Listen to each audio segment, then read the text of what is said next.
스님 토토 적중 내역입니다. 12월 달도 대박 나봅시다. 금일 풀럼 대 노팅엄 경기 시작하겠습니다.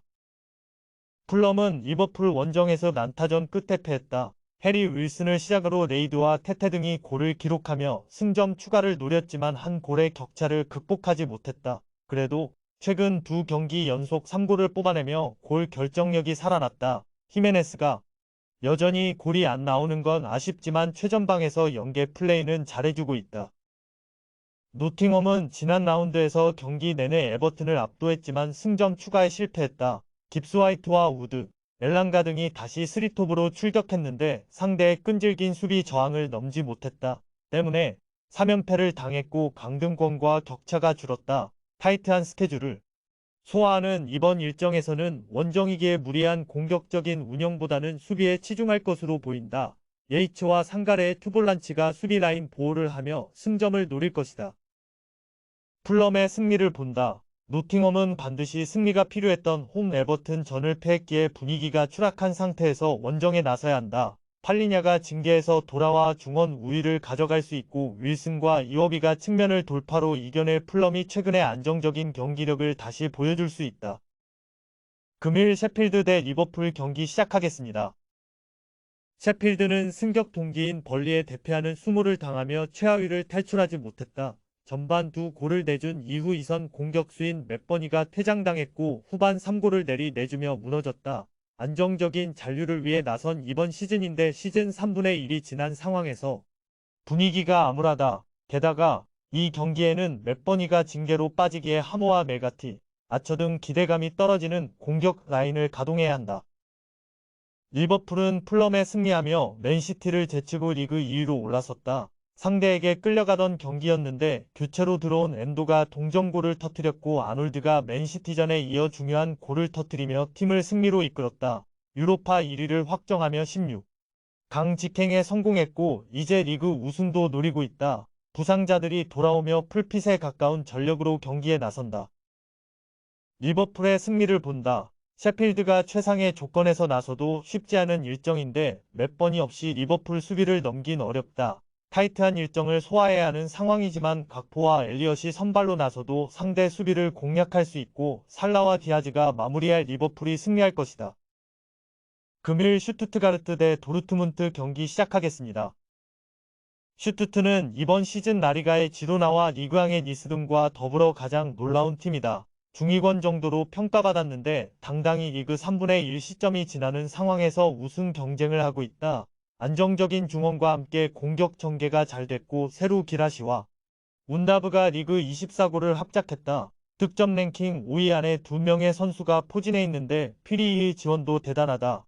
지난 주말에도 브레멘을 완파했고 이제 도르트문트 사냥에 나선다. 도르트문트는 2라운드에서 호펜하임을 잡고 3라운드에 진출했다. 그러나 리그에서 이미 맞대결 패배를 안겨줬던 슈투트를 원정에서 상대해야 한다. 챔스에서는 죽음의 조를 통과했지만 리그에서는 고전 중이기에 쉽지 않은 일정이다. 그래도 이번 시즌 탄탄한 스쿼드를 보유했기에 원정에서도 늘 좋은 결과를 기대할 만한 팀이다. 최전방에 나설 필크루그를 중심으로 브란트와 말렌이 공격을 이끌 것으로 보인다. 접전을 본다. 워낙 화력이 좋은 슈투트를 원정에서 상대하기에 도르트문트도 공격 일변도로 나서긴 어렵다. 압박에 능하고 수비 라인 보호에 강점이 있는 엠레 창과 외즈칸을 중원에 내보내 정우영과 카라저의 공세를 막아내려 할 것이다. 90분 내내 두 팀이 접전을 가져가며 승부를 내지 못할 것이다. 금일 마르세유 대 리옹 경기 시작하겠습니다. 마르세유는 지난 주말 경기에서 난적 렌을 제압했다. 유로파에서 좋은 성적을 기록하며 24강 토너먼트 진출에 성공했지만 리그 성적이 좋지 않았는데 렌을 잡고 리그 호성적도 노린다. 최근 절정의 골감각을 자랑하는 오바메양이 다시 골을 넣었고 우나이도 중원에서 선발로 좋은 활약을 했다. 이 경기에는 은디아에가 징계로 빠지기에 사르와 카르발류가 공백을 메울 것이다. 리옹은 렌을 원정에서 잡고 시즌 첫 승에 성공한 이후 연승을 노렸지만 다시 연패를 당했다. 릴과 랑스 등 2위권 전력의 팀들을 연달아 상대했다고 해도 실망스러운 결과다. 그래도 13라운드 랑스 원정에서는 오브라이언이 2골을 넣는 등 경기 내내 밀리지 않는 모습을 보였다.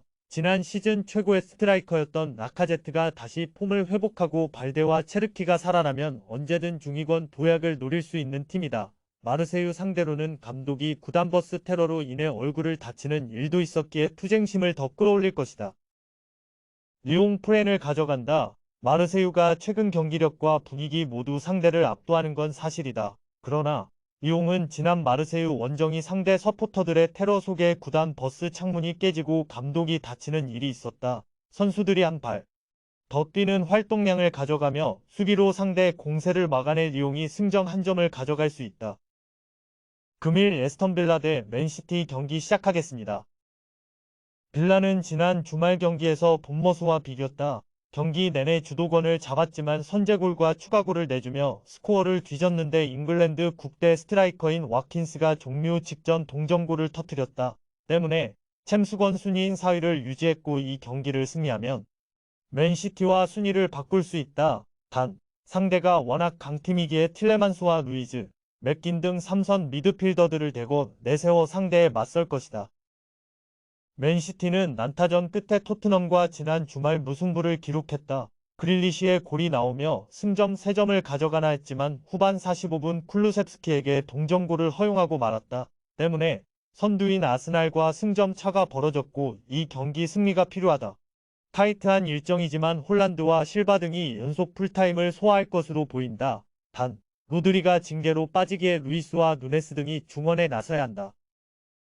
맨시티의 승리를 본다. 첼시와 리버풀, 토트넘 등 쉽지 않은 팀들 상대로 연속 무승부를 기록하긴 했지만 그릴리시가 반등의 기미를 보인 건 팀의 큰 힘이다. 빌라는 탄탄한 중앙 수비에 비해 측면이 다소 불안한데 포든과 도쿠, 그릴리시 등이 이선에 나서 경기에 큰 변수가 돼줄 수 있다. 홀란드의 안정적인 마무리도 있을 맨시티가 승리할 것이다. 금일 맨유 대 첼시 경기 시작하겠습니다. 맨유는 지난 주말 리그 경기에서 뉴캐슬에 패했다. 스코어상은 1골차였지만 3골차 이상이 났어도 이상하지 않을 졸전이었다. 맥과이어와 루크쇼, 완 비사카 등이 몸을 날린 수비로 상대 침투를 저지하지 않았다면 완패의 수모도 가능했다. 부상자가 워낙 많다 해도 페르난데스와 레시푸드, 맥토미니가 건재하기에 아쉬운 경기였다. 이번 홈에서는 라이벌 상대로 회룬과 안토니, 레시푸드를 앞세워 공격적으로 골을 노릴 것이다. 첼시는 결승골 포함 멀티골을 터뜨린 엔조 페르난데스를 앞세워 브라이튼에 승리했다. 은쿵쿠의 출전이 또다시 무산됐고 전반 막판 갤러서가 카드 누적으로 퇴장당하는 악재가 있었지만 강적을 제압했다. 뉴캐슬 원정을 패하며 분위기가 추락할 수 있는 상황이었는데 상위권 팀을 잡고 다시 도약을 노린다. 맨유의 승리를 본다. 첼시는 토트넘 상대로 대승을 거두긴 했지만 원정에서 이번 시즌 내내 성적을 내지 못했다. 또 페르난데스와 카이세도 앞에서 공격 작업을 조율해야 하는 갤러거의 이탈이 크다. 페르난데스와 레시푸드, 회룬의 스리톱을 가동할 수 있고 맥토미니가 갤러거의 이탈이 있는 첼시 상대로 중원 흐름을 내주지 않을 맨유가 홈에서 승리할 것이다. 금일 조합픽은 모두 무료로 보내드렸습니다. 못 받으신 분들 및 궁금하신 분들은 영상 아래 고정 댓글로 편하게 말 걸어주세요.